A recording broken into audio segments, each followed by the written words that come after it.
Hey Guy Marquito, it's Buddha Gem, and this is a response to your questions about the law.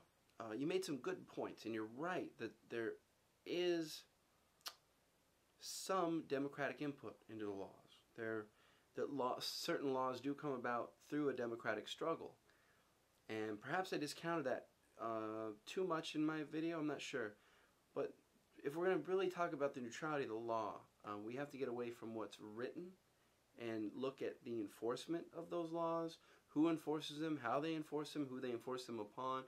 The reality of the situation is what we really have to look at if we're going to be serious about this.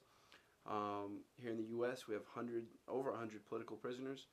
You know, many of them you've probably heard of: Mumia Abu-Jamal, Leonard Peltier, Jeffrey Luers, who was actually just released. You know, famous cases like Sacco and Vanzetti, the Haymarket martyrs. And in all these cases, it wasn't what the people did so much as it was who they were, what they believed, you know, their political beliefs. And so it's very easy to make an argument that the law is anything but neutral. And yet this myth is really just pounded into our heads. And so you have to really look at the reality of the situation. And what I've done is I've pulled a little clip from Michael Parenti. I often play on my videos. I'll play it in a little bit. It'll underscore some of what I'm saying here. But before I get into that, I brought my OSHA Standards for the Construction Industry book. It's a huge book, as you can see, filled with all the standards and regulations. If you're not familiar with OSHA, it's the Occupational Safety and Health Administration here in the United States, and it provides the bare minimum safety regulations for the construction industry. Well, for all workers, but this is particularly my industry that I work in. It was established in 1970 by Richard Nixon, and it did come about through a democratic struggle to make our workplaces safer. I work in one of the most dangerous industries in our country, where 20% of all fatalities and accidents happen in construction, yet we only comprise about 5% of the workforce. This is somewhat of a Bible for me, you know. I mean, this is the standards that help protect me on the job, and so it is important, and there was a democratic input in this. But when we look at the reality of the situation, 5,000 plus workers a year die in the United States due to work-related accidents. Thousands more are injured, maimed, fall sick. Basically, this isn't working so great, right? The annual budget for OSHA, and this protects all workers in the United States, about $500 million. They have a couple thousand agents that work, employees that work for OSHA. In my entire working life, I've never seen an OSHA agent. I don't know anybody that has seen an OSHA agent. They are like unicorns, as far as I'm concerned. I believe they exist, but I've never seen one. Now, that's what I'm talking about. I don't know if I don't know if I could be any more clear. The laws are there. They're great laws. If they were really enforced, it would be wonderful. My job would be that much safer, and I'd be that much more likely to go home safe and unharmed every single day. But the reality is, the law isn't neutral. And these laws aren't enforced nearly as much as laws against property, laws that... To further illustrate my point, I've pulled a clip from political analyst Michael Parenti illustrating different ways in which laws are enforced. Here's Michael Parenti. What I try to do in Dirty Truths is not just denounce such things, but attempt to explain why they exist. When you start doing that, you move from a liberal complaint to a radical analysis. You see things are done to us for rational, self-interested reasons. From layoffs to polluted water, polluted air, from wasteful energy systems to the slaughter of innocents abroad. These aren't the result of foolishness and stupidity. They benefit powerful interests who consciously pursue ways to undermine the substance of democracy. Not necessarily the appearance of democracy, but the substance. Look at the way police power is used in this society.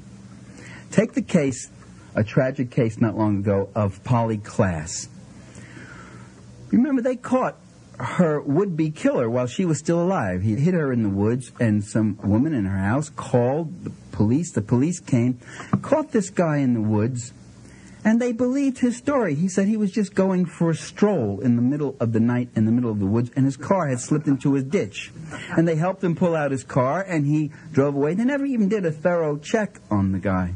And he came back, found her, and raped and killed her. I mean, what kind of police work was that? I mean, that was the most miserable kind of demonstration of police work. I said at the time, I said, if in Petaluma that guy had robbed a bank instead of taking a precious human life, they would have set up blockades, they would have had helicopters come in, they would have caught him in no time. Do you know what happened about a year later in Petaluma? Some guys robbed a bank. I got the clippings out because it's very rare that your theory is actually acted out in real life immediately, like a laboratory test, and there it was. They robbed the bank. You know what happened? They had roadblocks up, they had helicopters, they caught them in 20 minutes. Tens of thousands of missing children every year, the police never even investigate. Why is that? 40 black churches have been torched this year. Dozens more over the 2 years before. For 2 years, the authorities never even investigated. The federal authorities never even moved on it. For 2 years. Now they're saying, well, we don't see a conspiracy, we don't see a pattern. We're not sure that it's racially motivated. Hello? I'm saying hello? Wait, am I missing something here? You've got these whites burning these black churches, but you don't think it's racially motivated. Okay, right. What would make it racially motivated? What would make it racially motivated? What would be the proof? Oh, the other thing the authorities said, I read this in the New York Times, I'm not kidding. They said, anyway, it's hard to catch arsonists because they burn the evidence. You see? Now, ladies and gentlemen, brothers and sisters, imagine if 40 banks were burned in several states within a period of 6 months. And dozens had been burned in the 2 years before. Would the federal authorities have waited 2 years? Would they have gone in and start critically examining the bank president and suspect? That's what they're doing with the black churches. They're questioning the ministers and the congregation. They're questioning the public interest groups that have been pressuring them to get into the investigation. They're questioning them. What do you know? Treating them like suspects. Well, now, if banks were burned, you think they'd go in and they'd say, we don't see a pattern. We don't know if this is anti-bank. We don't think there's a conspiracy. And anyway, it's hard to catch bank arsonists because they burn the evidence. It's hard to catch bank robbers. They take the money and run. In fact, wouldn't every bank in these particular regions have police guards in front of them? So, is there one rule for banks and another one for black churches and abortion clinics? 4 Haitian talk show hosts in the United States were murdered. All were outspoken critics of the military regime that had overthrown President Aristide.